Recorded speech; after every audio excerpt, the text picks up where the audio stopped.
Yo digo siempre un hobby que además me pagan es enseñar en la universidad, porque es algo que hago y me vacilo un montón y complementa mucho las cosas que hago. Me ayuda a aprender más, me lleva a leer más, me lleva a ver más podcasts, me lleva a aprender más, porque es importantísimo poder seguir aprendiendo, seguir viendo cosas para poder enseñar.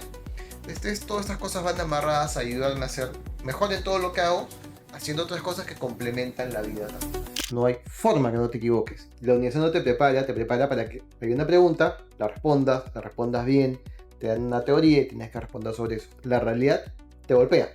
Lo que va a determinar el desempeño, tu carrera, tu futuro es cómo te manejas en esos momentos, y eso es algo para lo cual no nos suelen preparar, no nos suelen decir te vas a equivocar.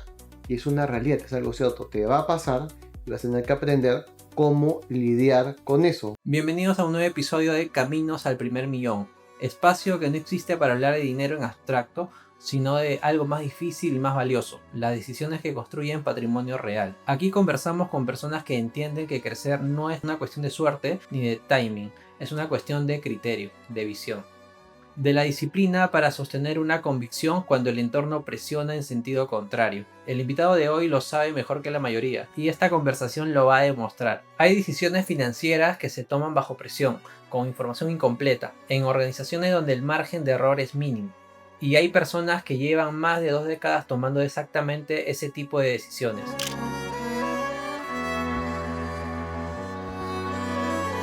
Gonzalo Díaz de la Torre es especialista en finanzas corporativas, estrategia y estructuración financiera. Ha liderado áreas críticas en Antamina, Interbank y BCP, tres organizaciones que no perdonan el criterio débil ni la visión corta, pero su trayectoria no termina en el mundo ejecutivo.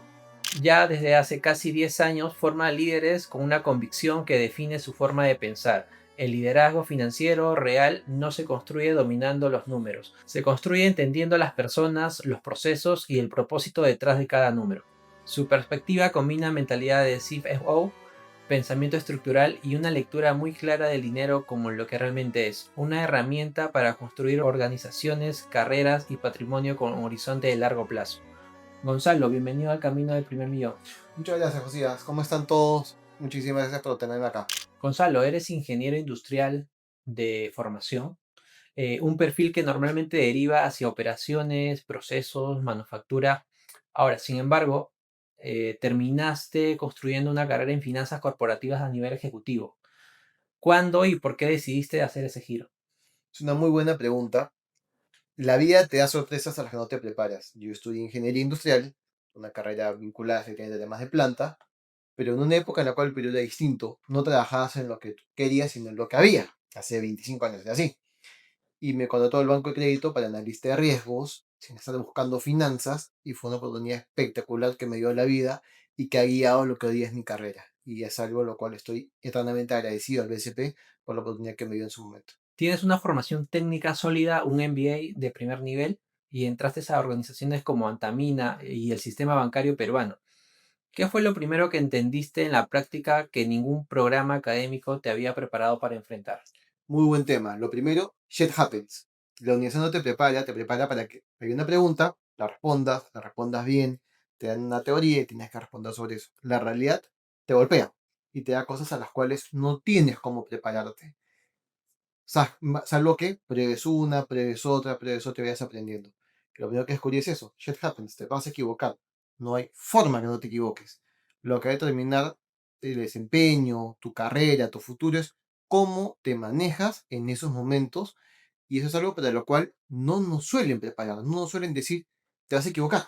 Y es una realidad, es algo cierto, te va a pasar y vas a tener que aprender cómo lidiar con eso, en tanto en tema personal, en tu propio ego, el tema financiero, el tema de tu carrera.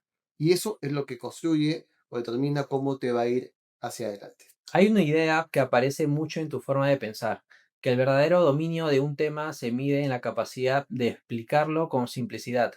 En entornos de alta presión, con equipos diversos y decisiones que no dan margen de error. ¿Cómo se practica eso en la realidad? ¿Qué pierdes cuando no lo logras? Es un muy buen tema.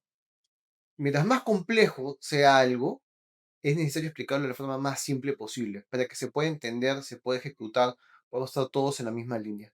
El seniority, qué tan senior, qué tanto realmente sabes de un tema, se mide por qué tanto lo puedes explicar de una forma simple, sin un gran lenguaje técnico, sin temas complejos.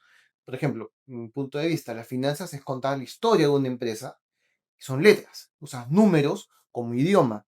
Pero es contar una historia, cómo vende, cómo le va, cómo margina, qué tanta plata gana o no gana, y los números son el apoyo de esa historia. Va muy relacionado la finanza con la historia. Cuando empiezas a ver la finanza como una historia, se vuelve algo mucho más simple. Y cuando recordamos que en finanzas la matemática la aprendimos en primaria, porque suma, resta, multiplicación, división y por ahí alguna potencia, cambia la perspectiva de un montón de hojas de Excel a una narrativa que te ayude a explicar cómo se están moviendo las cosas, cómo se mueve la economía en el mundo, cómo se mueven las inversiones, de una forma mucho más fácil de entender que un Excel lleno de hojas de números. ¿Qué se necesita? Que hay que dominarlo, que hay que saber hacerlo, pero si quieres que la gente lo comprenda, te pueda seguir el ritmo y pueda tomar decisiones claras, tienes que ponerlo en la forma más simple posible para que todos estemos en la misma página. ¿Qué pierdes si no lo haces? Que mucha gente diga, monstruo, sí, bacán, no tengan ni idea de qué es lo que has dicho. Y ahí se toman malas decisiones, se cometen errores, pero nunca entendí eso, nunca supe cómo era. Claro, porque te lo explicaron de forma tal en la que no entendiste nada. Pues el problema no eres tú, el problema es que el que te lo explicó no supo cómo hacer que eso te quede claro. Tú has trabajado con números a escala institucional, tesorería, estructuración, riesgo, pero insistes en que detrás de las cifras hay personas. En el mundo ejecutivo, esa afirmación suena bien en un discurso. ¿Cómo se sostiene cuando los números presionan en dirección contraria? Los números siempre presionan. Eso no va a dejar de existir. Pero los números no existen sueltos en el universo dando vueltas por ahí. Son personas las que los hacen, son personas las que crean las metas, son personas las que generan el resultado, son personas las que hacen que las cosas pasen. Cuando pierdes el foco de las personas, pierdes el foco del resultado. El resultado se obtiene mediante el éxito de un equipo y esto es algo que funciona. Si hay mucha presión, obviamente no significa que vas a vivir en Disneylandia. Tienes que presionar, pero tienes que hacerlo de una forma constructiva, creando valor en las personas, creando valor en el equipo y manteniendo un propósito firme, de una razón. Y va muy de la mano con el tema de hacerlo simple, que la gente entienda el mensaje, el por qué se hacen las cosas, para que lo puedan hacer bien.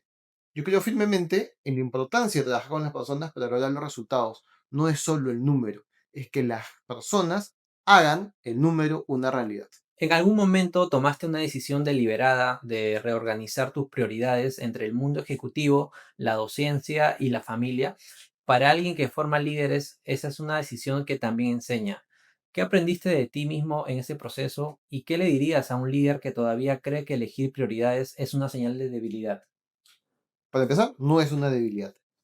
Un buen líder prioriza. De hecho, Joko Willig, una de las máximas que tiene es priorizar y ejecutar.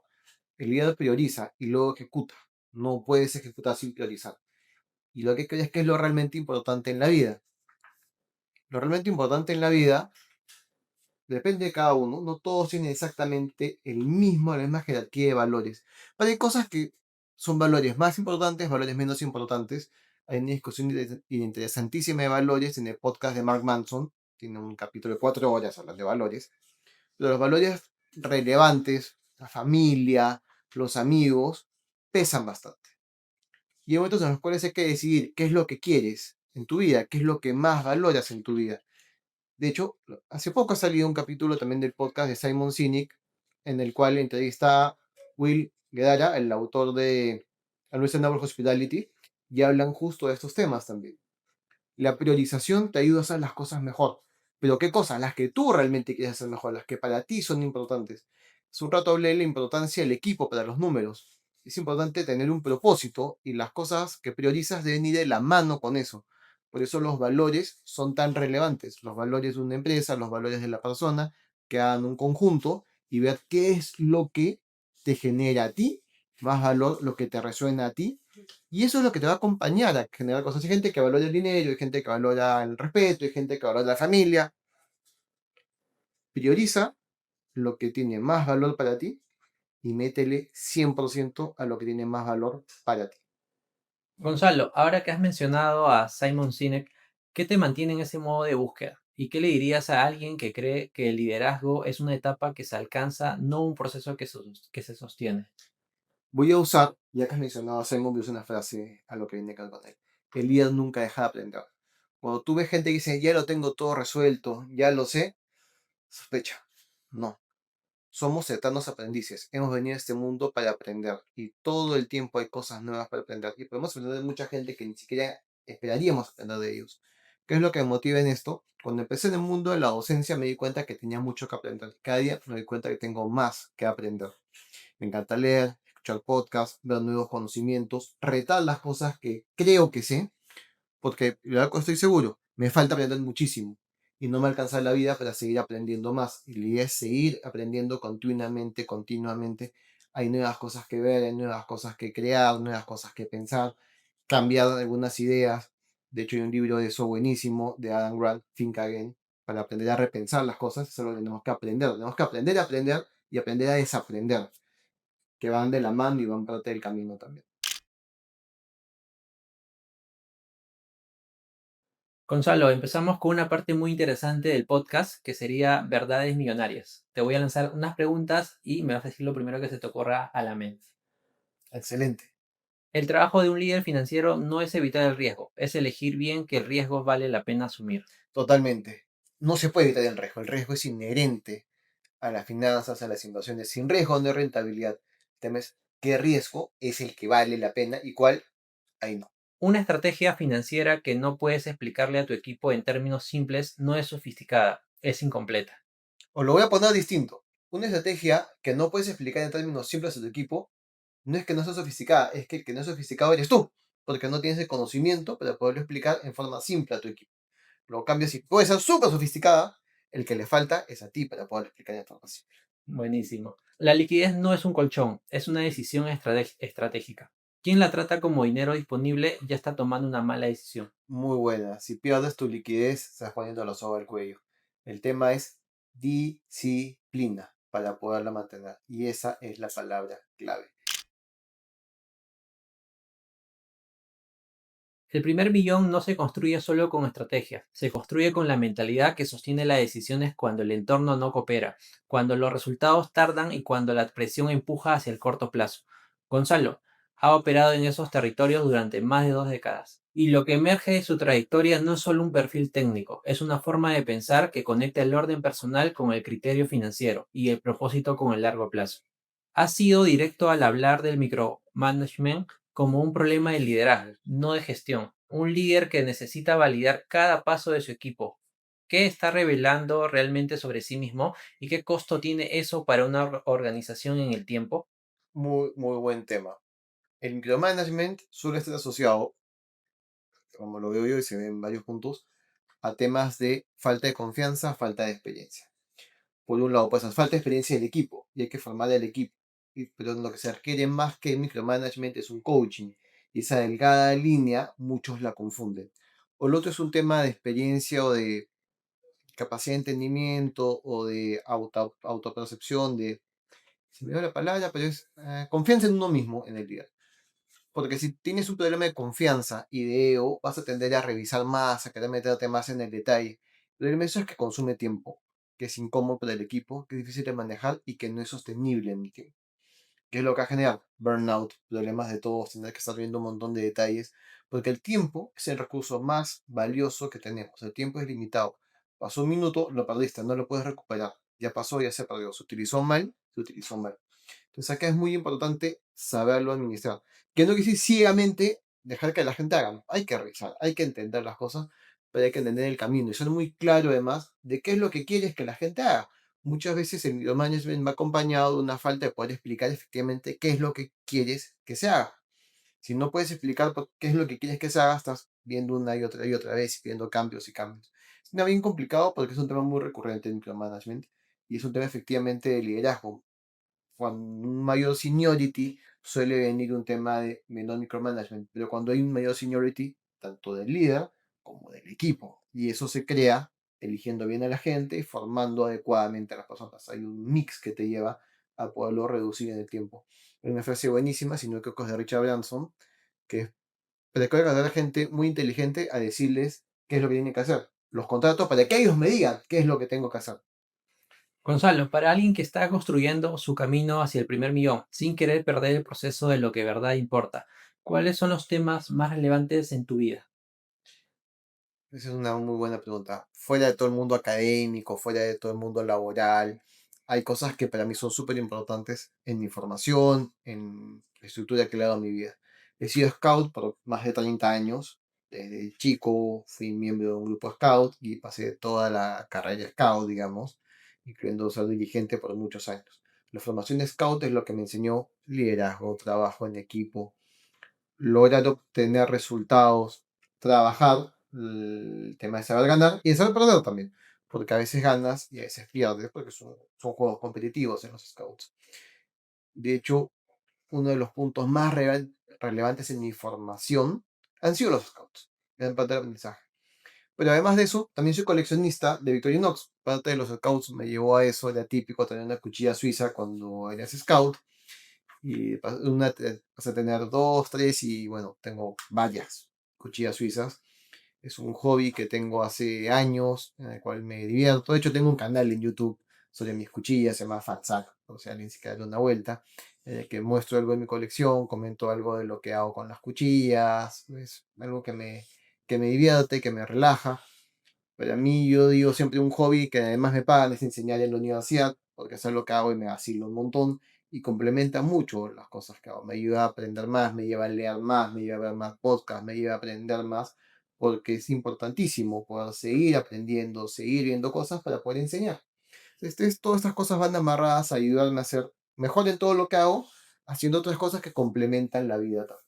Gonzalo, gracias por recordarnos que liderar bien no es solo tomar buenas decisiones financieras, sino tener el criterio, el carácter y la claridad para sostenerlas en el tiempo.